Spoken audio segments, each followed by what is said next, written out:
Magandang umaga sa lahat ng naririto. Muli tayo naririto sa presensya ng ating Panginoon. Malapit na tayo magkita-kita. Pauwi na kami sa September 25. So, pinagbigyan namin ang kahilingan ng mga kapatid ni Pastora. Dalangin nila na siya naman ay makapiling.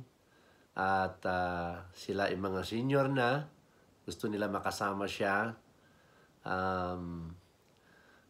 Yung kanyang kapatid sa Sydney ay alam naman natin na operahan itong nakaraan, pati yung kanyang asawa. At naririnig din nila kay Pastora na tumataas yung kanyang BP. At of course, nais nila na makapiling din naman. Okay? Kung kaya't malapit na. At huwag kayong mag-alala, kami ay nagmi-minister din dito. Nagbibigay din tayo ng kalakasan, nagbibigay tayo ng pagpapalakas sa mga churches na ito'y kalooban ng ating Panginoon to go around the world to preach the good news. Kung kaya't patuloy pa rin ito na pagsunod sa Panginoon ayon sa kanyang salita na magbahagi tayo sa buong mundo. Amen? No? Kaya ginamit din naman tayo ng Panginoon sa Sydney, sa Queensland, at dito kami ngayon sa Melbourne. So bago tayo magpatuloy, tayo po muna yung manalangin.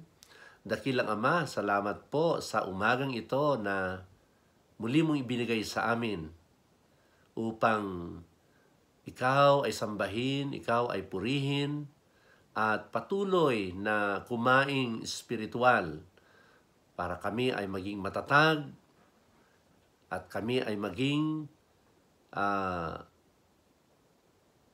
patuloy, O Diyos, na magbigay ng luwalhati sa inyong dakilang pangalan. O Diyos, dalangin po namin ang inyong banal na espiritu, ang siyang kumilos sa aming pakikinig at ganun din, Lord, sa pagbabahagi ng inyong lingkod. Dalangin po namin ang inyong banal na espiritu lamang ang siyang kumilos. Maghimala po kayo, magpagaling po kayo, Panginoon, at palakasin ang pangangatawan, ang espiritual na pangangatawan ng bawat isa. Sa pangalan ni Jesus, ito po ang aming dalangin. Lahat ay magsabi ng Amen. So, praise God and welcome sa mga kapatid na maari ngayon lamang nakadalo. At hayaan nyo po na ang Diyos ang siyang kumilos sa inyong mga puso. So, ang ating pag-aaralan ngayong umaga ay ang patungkol sa dalawang uri ng pamumuhay. Ang layunin ng Diyos sa mensaheng ito ay para magbigay ng patuloy na paalala or patuloy na babala na dapat piliin natin ang uri ng pamumuhay na naaayon sa Kanya. So ano ba itong dalawang uri ng pamumuhay? Ang text po natin ay sa Galatia chapter 6 verse 7 and 8. Ganito po ang sabi diyan, huwag ninyong akalaing madaya ninyo ang Diyos. Kung ano ang itinatanim ng tao, iyon din ang kanyang aanihin. Ang sumusunod sa nasa ng kanyang laman ay mag-aani ng kapahamakan. Ngunit ang sumusunod naman sa Espiritu ay mag-aani ng buhay na walang hanggan. So, ang Diyos, alam natin, ay mapagmahal, ngunit, ang sabi nga dito, kung ano po ang ating itatanim, yun din po ang ating aanihin. At ang sabi pa nga sa verse 8, ang sumusunod sa nasa ng kanyang laman ay mag-aani ng kapahamakan. Ngunit ang sumusunod naman sa Espiritu ay mag-aani ng buhay na walang hanggan. Kaya ko po nabanggit na babala ay dahil meron po tayong nababasa na kapahamakan at yung isa naman ay buhay na walang hanggan. Of course, alam na alam natin na ayon ng Diyos na may taong mapahamak sa impyerno. Okay? Malinaw po yan. Kaya't ibinigay niya ang kanyang anak na si Jesus. Nagkatawan tao ang kanyang anak. Nabayubay doon sa cross ng Kalbaryo. Nagdusa, nagpakahirap para tayo lamang ay patawarin, para tayo ay linisin, para tayo pagpalain, para tayo pagalingin, at higit sa lahat, dalhin tayo sa pupuntahan ng tao ay ang langit. Yan ang gusto niya. Ngunit, ang pagpapasya ay nasa tao pa rin. Kaya nga, excuse me, dalawa po ang ating pag-aaralan ngayong umaga. Anong uri ng pamumuhay ang dapat mong piliin, ang dapat kong piliin? Okay? May dalawang uri ng pamumuhay. Amen. So, ang una ay ating talakayin po yung uri ng pamumuhay sa laman. Okay? So, may pamumuhay sa laman. Kapag sinabing laman, ito ang nasusunod, yung sarili natin, hindi ang Diyos. Okay? So, ulitin ko, makapangyarihan ng Diyos, handang magpala, handang magbigay ng kapayapaan, handang magbigay ng kagalingan, handang magbigay ng blessed life o mapagpalang buhay. Okay? Ngunit, kung mas pipiliin ng tao ang mamuhay na sarili niya ang nasusunod, wala pong magagawa ang Diyos. Bagkus, may nagaantay na kapahamakan kung yun ang uri ng buhay na ating pipiliin. Okay. So, ito po yung buhay sa laman. Okay? Doon po sa chapter 5, verse 19, ito po ang sinasabi. Ito yung pamumuhay sa laman, yung tayo ang nasusunod. Hindi may kakaila ang hilig ng laman. Pakikiapid. Kapag sinabing pakikiapid, ito po yung buhay na alam natin lahat, meron ka ng asawa, pero gusto mo pang mag-asawa. Okay? Pakikiapid ay ito yung meron ka nang tinanggap na Diyos eh. Okay? Pero gagawin pa rin yung gusto ni Satan. Pwede rin pong ganun ang magiging kahulugan nito. Pakikiapid.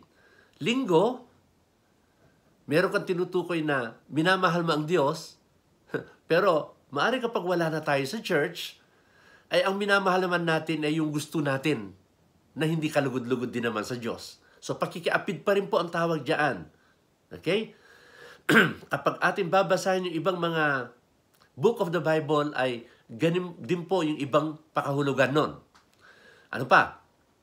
Kahalayan, kalaswaan, verse 20. Pagsamba sa Diyos-Diyosan. Kapag sinabi pagsamba sa Diyos-Diyosan, hindi yung Diyos ang ating sinusunod, hindi yung Diyos ang ating sinasamba, bagkus, ang sabi nga sa Romans chapter 1 ay, you worship the creatures, okay? You are not worshiping the Creator. Ang tawag po doon ay pagsamba sa Diyos-Diyosan or idolatry po sa isang Ingles. Okay? Isang halimbawa natin dyan ay si Jonas. Kung maalala niyo si Jonas dun sa Old Testament.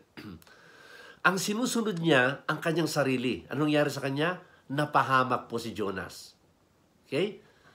So, ang pagsamba sa Diyos-Diyosan ay ito po yung sarili natin ang ina-idol natin. Or pwede other creature. Or pwede mga images. Okay? So ito po yung gawa ng laman. Hindi po pinapatnubayan ng Espiritu. Ano po? Tayo ang nasusunod. Pangkukulam. Itong pangkukulam na ito, kasama po ito yung sa translation po nito doon sa original, ay kasama po ito yung pagmumura. Okay? Kaya nga, inaalis natin bilang Kristiyano na yung pagmumura. Alright? Bad words kung tawagin. Pangkukulam ay ito po yung we are cursing sa Ingles. Ano po? Or pangkukulam ito po yung pagpatay. Okay? Ito ay nangyayari po ito. Kaya nung Old Testament hanggang ngayon, meron po yung pangkukulang pero kasama din po ito yung pag-curse or pagmumura. Okay? Pagkapoot, ito yung madalas na pwedeng umaatake po sa atin. Dahil minsan naman talaga may nakakainis. Okay? Pero ang sabi ng Panginoon, forgive. Kaagad tayo magpatawad. Huwag manatili po yung poot. Paulit-ulit po ang sabi ng Biblia na atin pong iwaksi ang anumang kapootan. Ang sabi ng mga doctors, kapag merong poot, nagdudulot ito ng sakit. Okay?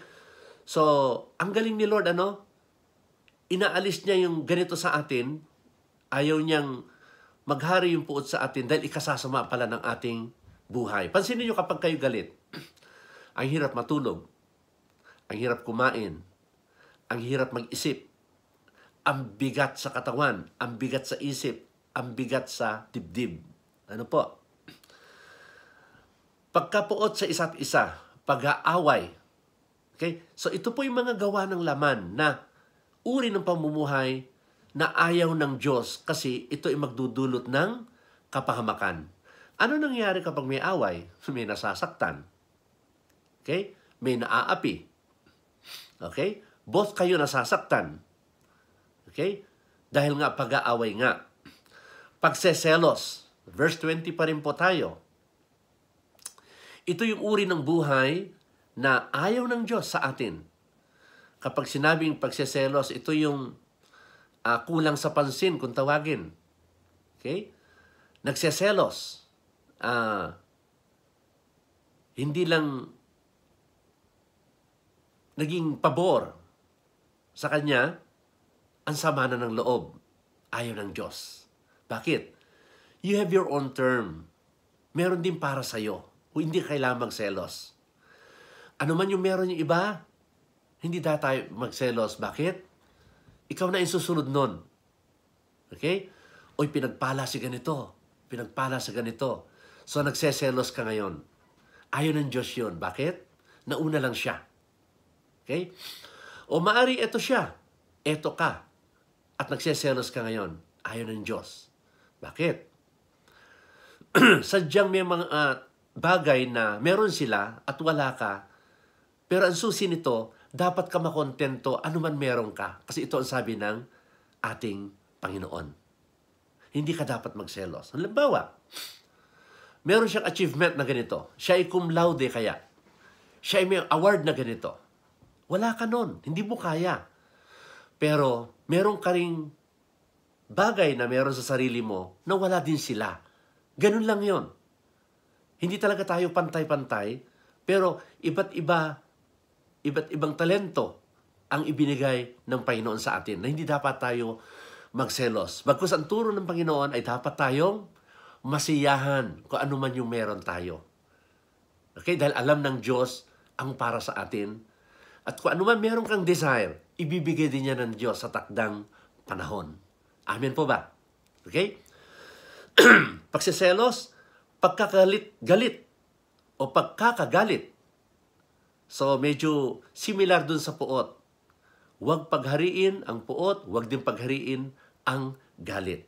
Dahil ang galit, again, hindi masaya. Kahit sa pamilya, kapag may pagkakagalit, hindi masaya.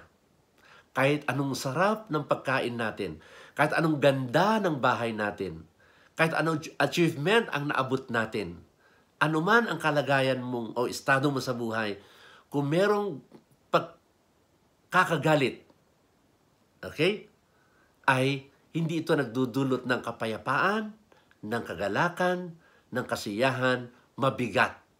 Okay? So, ano pa isa? Kasakiman. Ano ba yung kasakiman? Greedy, kumbaga. Sa Ingles. Kasakiman, ayon ng Diyos na ito yung uri ng ating pamumuhay. Yung meron ka, pero hindi ka kontento, gusto mo pa rin yung kanya, sa'yo pa rin. O, kasama dito sa kasakiman ay yung salitang gulang.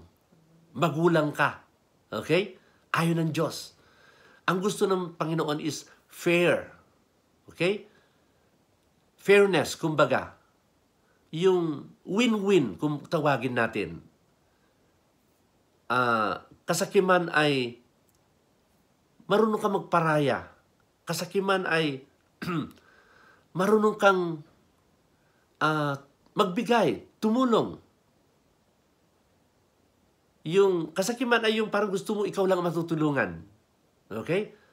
Pero kapag sinabing kasakiman, ayon ng Diyos ito. Ang gusto ng Panginoon ay, of course, masaya ka, handa kang tumulong, handa ka magbigay ng effort para gumaan din naman yung iba.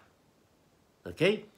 Kaya, ito yung pakaiwasan natin yung salitang gulang o yung salitang gusto mo sa'yo lahat, di bali wala kayo, basta meron ako.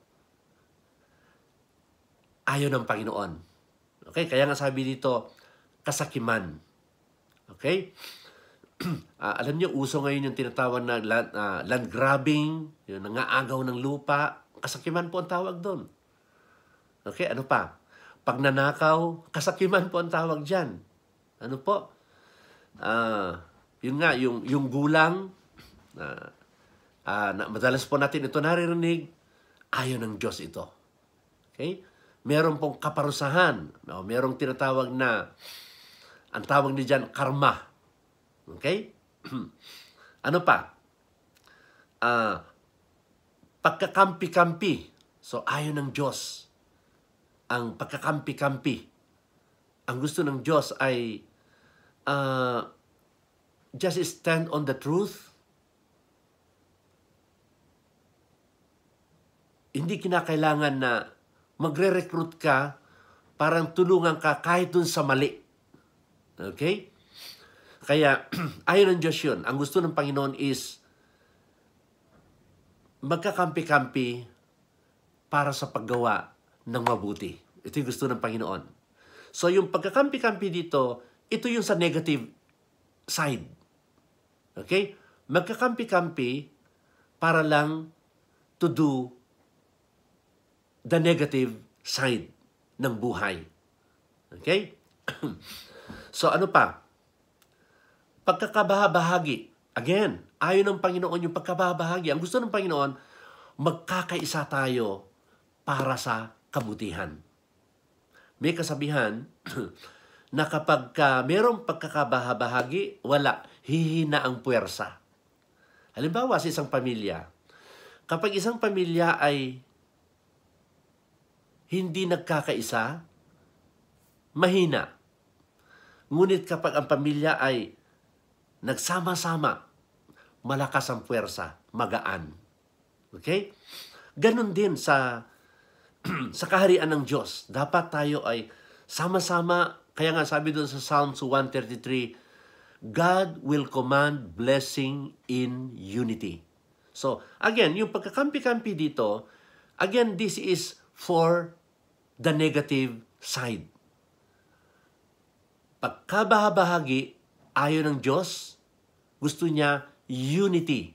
Because in unity, God will command His blessing. Amen. No? God will command His blessing. So, in verse 21, pagkainggit. Okay? So, similar ito dun sa pagsiselos.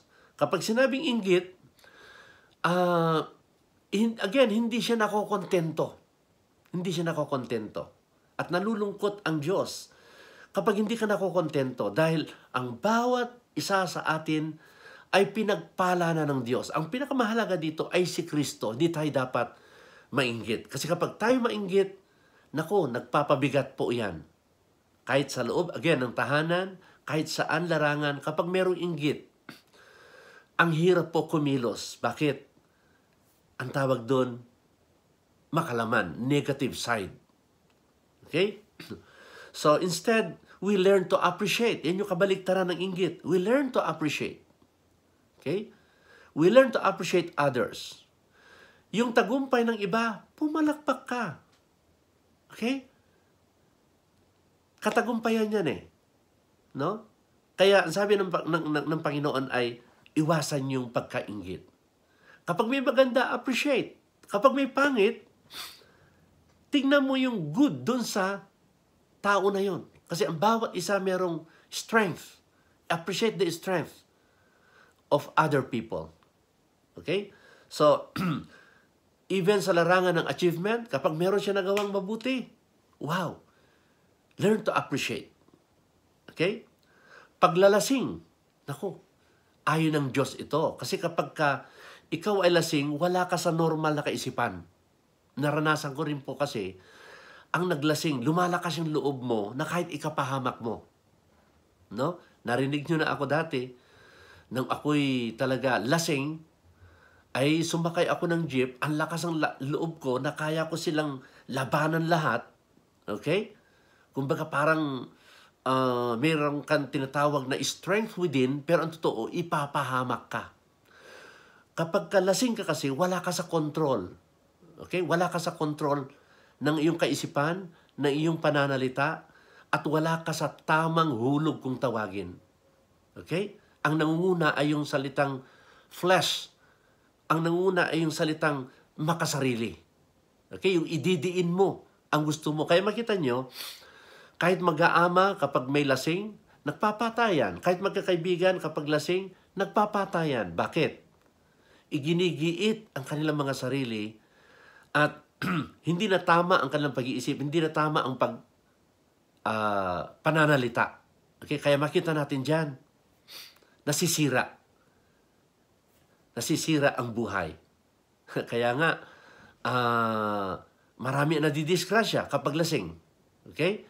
Ang unang tinitignan ng pulis kaagad, chinecheck nila kung itong driver na ito na nadisgrasya ay lasing.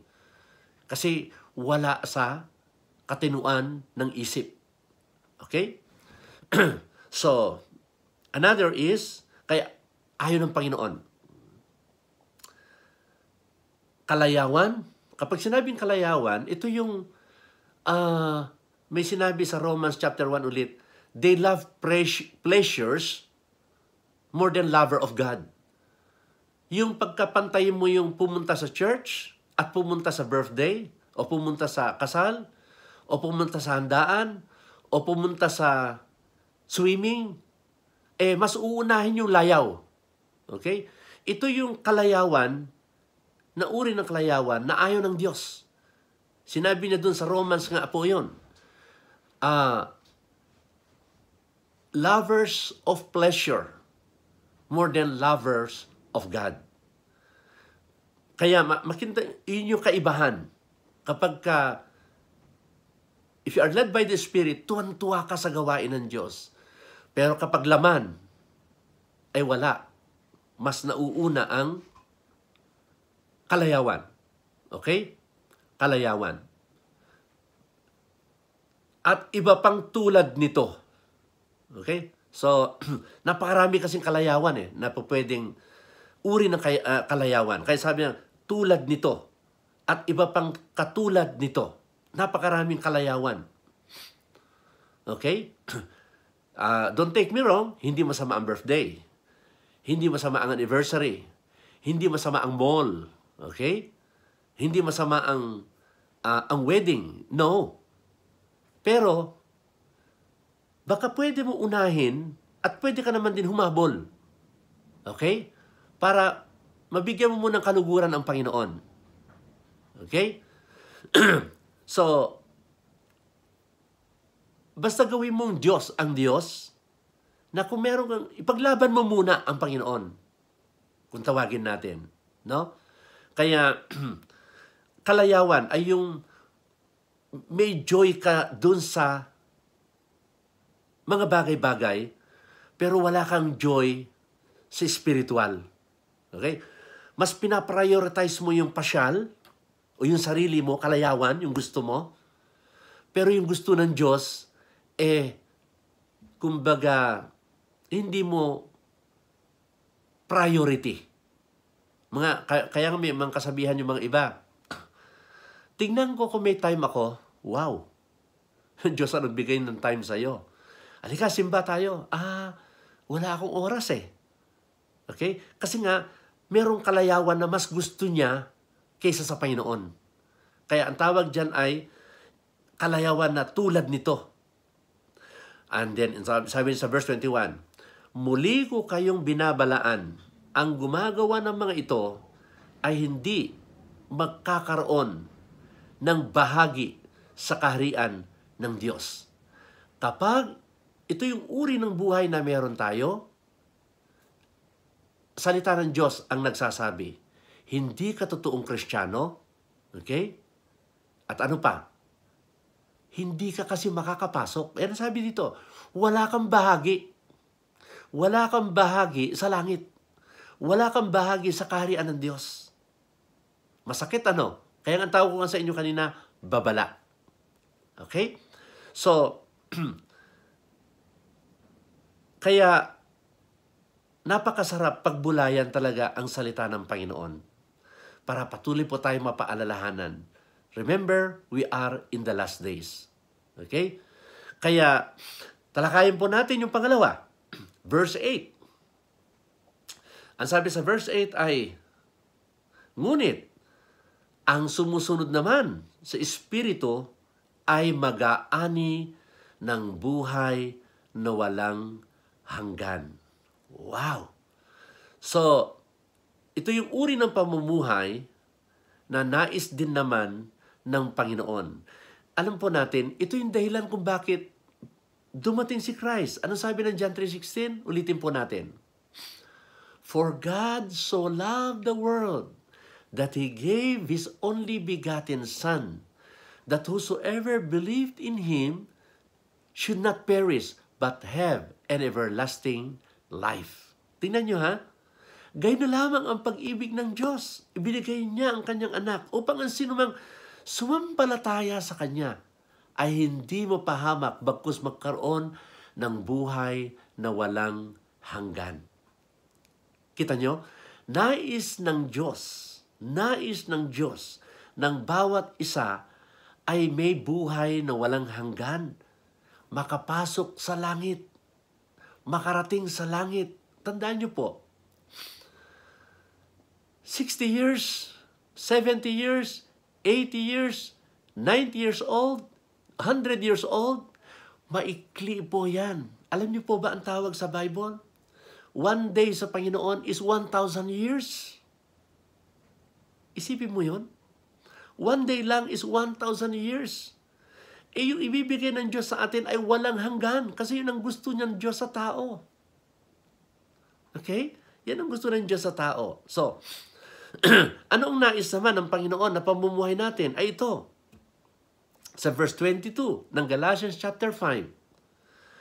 Subalit ang bunga ng Espiritu ay pag-ibig.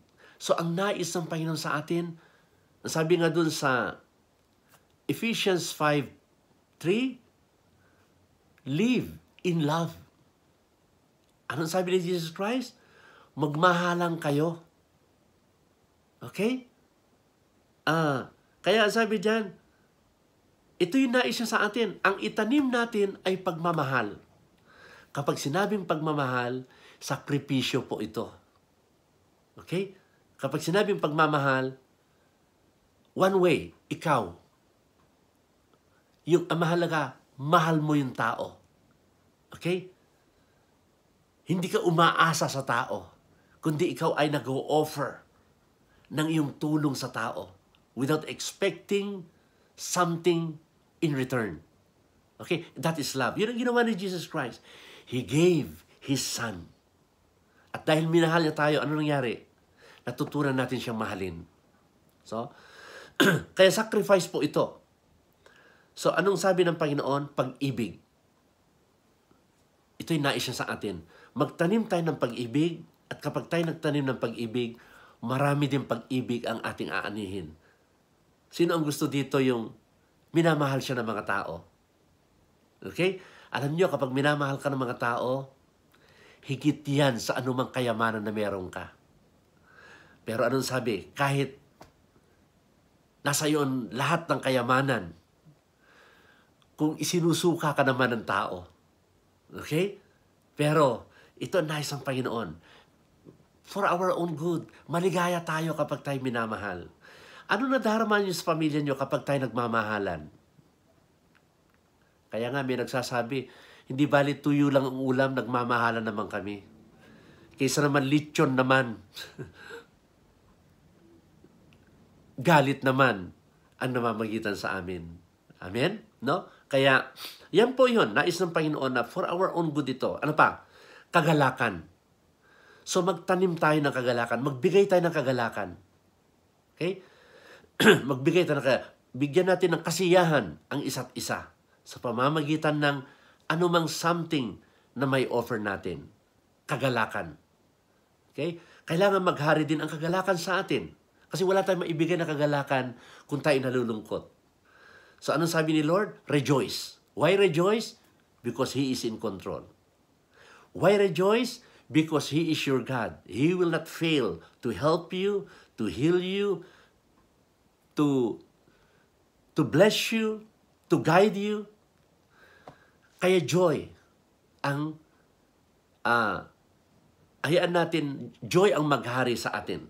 Kaya nga sabi ng Panginoon sa Matthew chapter 6, huwag mag-alala, huwag mag-alala, huwag matakot.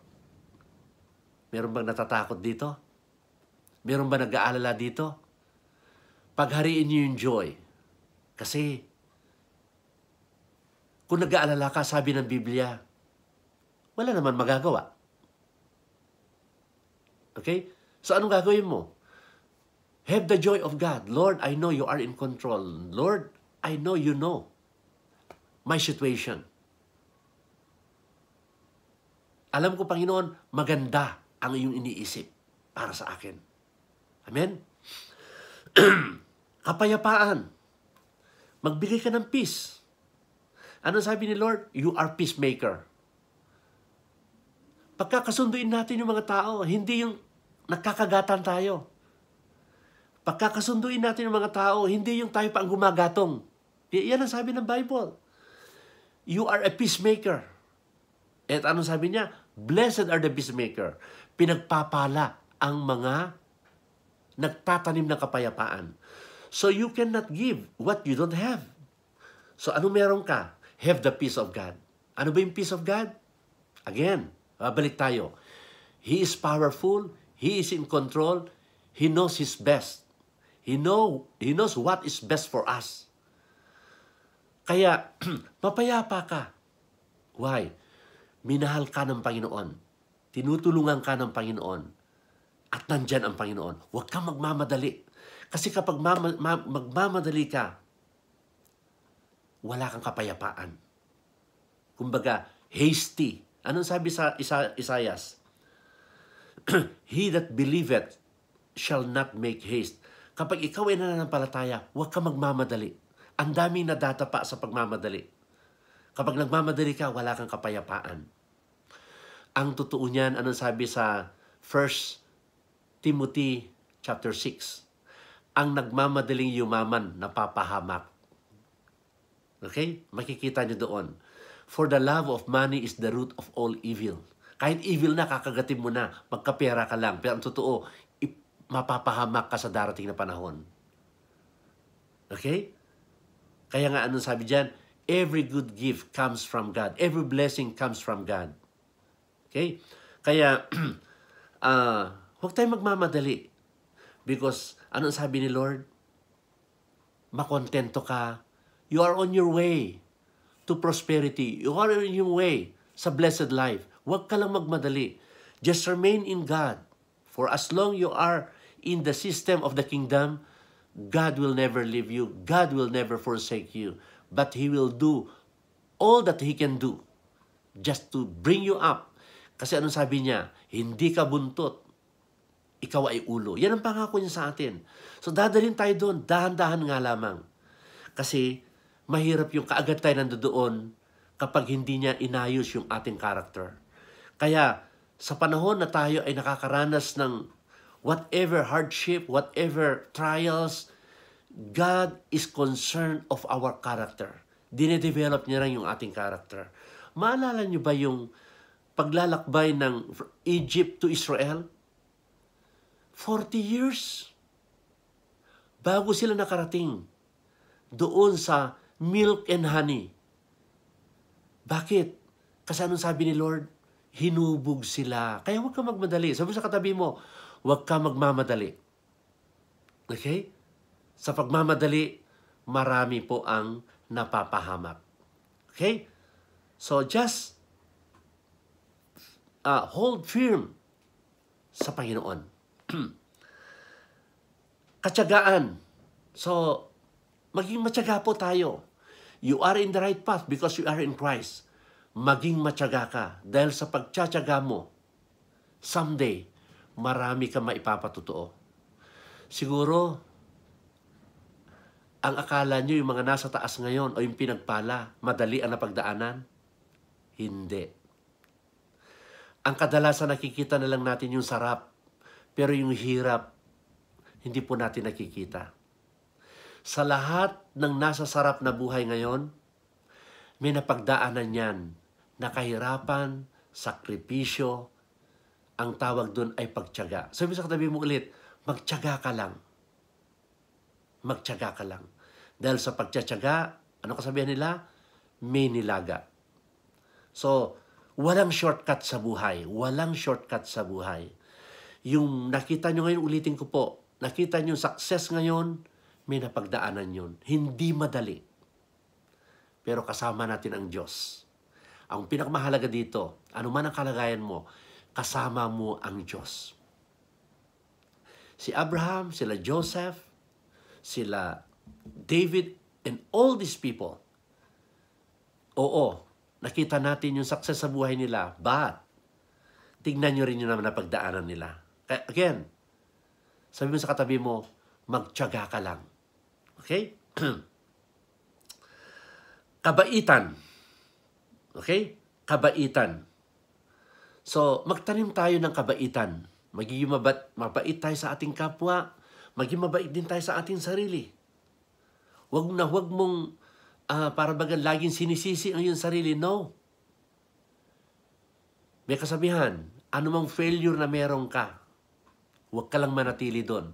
Bumangon ka lang. Huwag mo yakapin yung failure. Bagkus, magbago ka ng isip. Magbago ka lang ng isip. Kasi, experience lang yan para makita mo yung ganda ng buhay. Minsan may pagpapalo. Sige lang, okay lang yan. Kasi kapag nakita ng Diyos, ano sabi doon sa Jeremiah 10:17, ano sabi doon?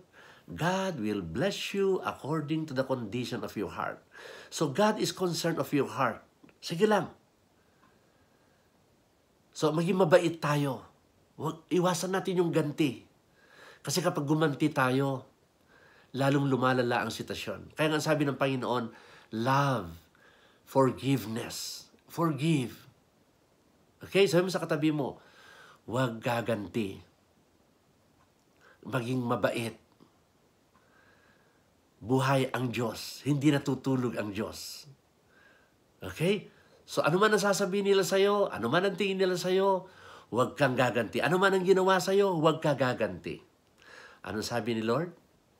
Batuhin ka ng bato, batuhin mo ng, alam niyo na yon, tinapay.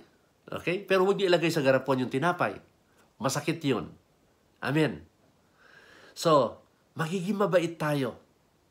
Kasi contagious yan. Kapag ikaw'y mabait, makita mo isang araw sila na rin ay magiging mabait. Kapag nagtanim ka ng bait, isang araw, nangyari sa amin yan, alam niyo naman, nangyari yan sa Pasay nung nandun kami.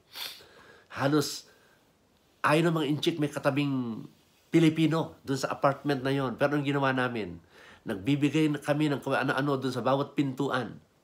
Ano mang goods na meron kami. Isang araw, nakita na lang namin, nag-ani kami. Nagiging mabait din sila sa amin. Dati pinapalayas kami dun sa apartment na yon dahil ang gusto nila, sila lang inchik ang nandun. Pero isang araw, tuwan-tuwa sila sa amin. Kapag December, ang dami kami regalo. Pero nagtatanim kami, Ngumingiti ka lang siya kahit pangit yung kanilang ipanapakita sa iyo, magpakita ka lang ng kabaitan and then aani ka. Sabi sa katabi mo, maging mabait ka. Amen. Amen. So, kabaitan, kabutihan. Magkasama ito, kabutihan. Magtanim tayo ng kabutihan. Okay? Kasi yan ang malinaw na instruction ng Panginoon. Kapag hindi ka nagsawa sa paggawa ng mabuti, sabi ng Bible, mag-aani ka rin sa takdang panahon. At ano pa sabi ng Bible? Sa lahat ng pagkakataon, gumawa ka ng mabuti, lalo na sa mga kapatid sa pananampalataya. Galatians chapter 6, verse 10. Samantalahin mo gumawa ng mabuti, lalo na sa mga kapatid sa ating iglesia. Yan ang sabi ng salita ng Panginoon. Okay? And katapatan. Katapatan. Sabihin natin katapatan. Patuloy tayong maging tapat kahit walang nakakakita sa atin. Maging tapat tayo. Maging tapat tayo sa church. Maging tapat tayo sa prayer meeting. Dahil ito sasabihin ko sa inyo, aanihin mo lahat yan. Okay? Anong gusto mo? Ikaw nagpe-pray o ikaw pinagpe-pray? Masakit yun. Mas maganda ikaw nagpe-pray. Bakit? Marami naliligtas, marami napapagaling, maraming pinagpapala. Okay? Kasi kapag ikaw ay nagpe-pray, ikaw muna ang pinagpapala ng Panginoon. Okay? So meron tayong prayer meeting, maging tapat tayo. Nagagawa nga natin yung nagpuyat kapag sa ibang mga kadahilanan eh. Yung pa kaya yung, hindi naman actually puyat yun eh. Okay? So pinaglalaanan yun, wag na wag. So meron tayong prayer meeting, maging tapat po tayo. Bakit? May kasabihan, a powerful person is a prayerful person. A powerless Christian is a prayerless Christian. Kapag tayo po ay nagpe-pray, kikilos ang kamay ng Diyos sa family mo, sa anak mo, sa magulang mo, sa kamag-anak mo, sa sitwasyon mo, sa business mo, sa katawan mo, sa sakit mo. So bakit mo ayaw umattend? Maging tapat po tayo. Sino makikinabang? Kayo rin. Alam niyo, kapag umattend ko yung prayer meeting, tapat si Ate Mercy. May dalang tinapay yan. So, not because of the tinapay. At pag uwi namin dyan, mag-aaros kaldo tayo. Amen?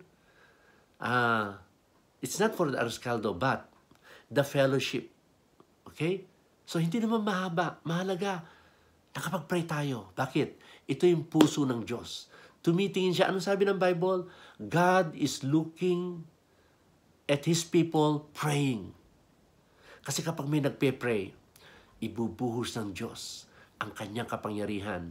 Ulitin ko po, sa success ng anak mo, sa success ng family mo, success ng buhay mo. Okay? So, yan po, katapatan, kahinahunan. Iwasan po natin yung laging galit. Okay? Maliit lang na bagay, galit. Iwasan po natin yon. Bakit? As if you are always judging. Ang sabi ng Panginoon, don't judge. Bakit? Hindi ka pa nagkakamali? Kakamali ka rin naman So, maging mahinahon po tayo. Okay? Turo ito ng Bible, hindi ko ito turo. Amen. So, maging mahinahon po tayo. Kasi kapag mahinahon tayo, alam nyo, ang sabi ng Bible, para tayo naglalagay ng malamig na tubig sa kanilang ulo. Okay? So, at pagpipigil sa sarili. Magpigil po tayo. Walang mangyayari kapag hindi tayo nagpigil sa ating mga sarili. May kasabihan, one miss you die. Kapag hindi ka nagpigil, baka isang araw nasa kulungan ka, baka sa isang araw nasa hospital ka, o baka sa isang araw ikaw ay dead na. o patay na kapag hindi tayo po nagpigil. So magpigil po tayo. Self-control kung tawagin. Ingat po tayo sa pagkain na nakakamatay. Ingat po tayo sa pagpupuyat. Nagdudulot po yan ng maraming sakit. Ano pa ba? Ingatan natin yung nagwo-worry. Okay? So self-control. Alisin po natin lahat yun. Self-control, pati yung galit. Ulitin ko po yung galit. Na may kasabihan tayo, naku, kapag hindi ako nakapagpigil, talaga. May mangyayari talaga kapag hindi tayo nagpipigil. Sabi mo sa katabi mo, magpigil ka. Okay? Kasi ikaw din naman magsisi. Ingat ka lalo dito yung dila natin. Self-control. Kung anong binibitawan natin, baka masasaktan na natin yung ating anak, masasaktan na natin yung ating asawa, masasaktan na natin yung ating kapitbahay, masasaktan natin kamag-anak natin. Mahalaga po ito. So, ito yung uri ng pamumuhay na nais ng Panginoon. And that is spiritual kind of life. Okay? So, ito ang turo ng ating pagpipigil sa sarili. Walang batas laban sa mga itinuro ko doon sa pangalawang uri ng buhay, yung buhay sa spiritual. Kaya nga, makikita niyo ang Bible, mapuspos kayo ng spirit, mapuspos kayo ng spirit, mapuspos kayo ng spirit. Dahil ang bunga nito, ang mga nabanggit ko, isang uri ng buhay sa spiritual. Okay?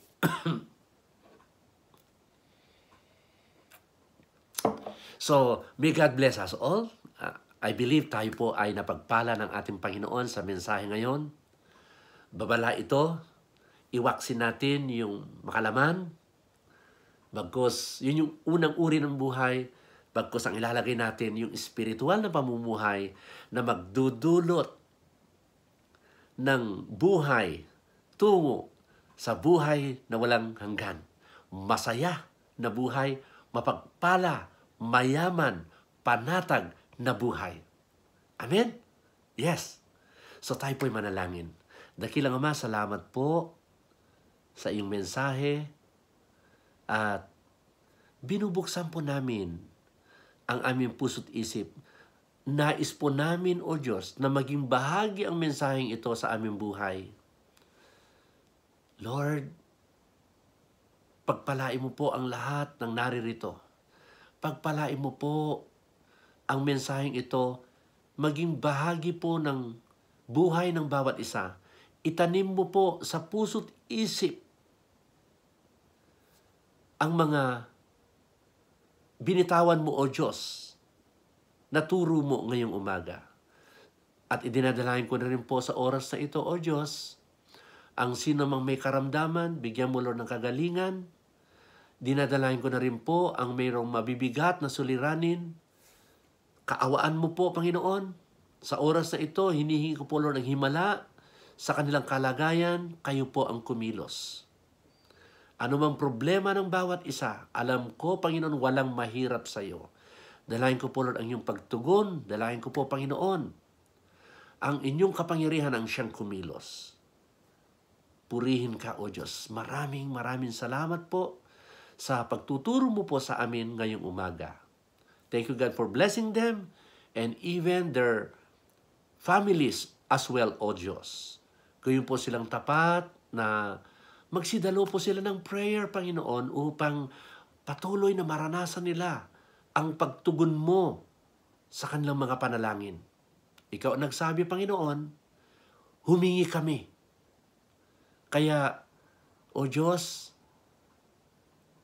salamat, Panginoon, sa pagkakataon na ibinigay mo sa amin na meron po kaming prayer meeting. Remind them always, O Lord.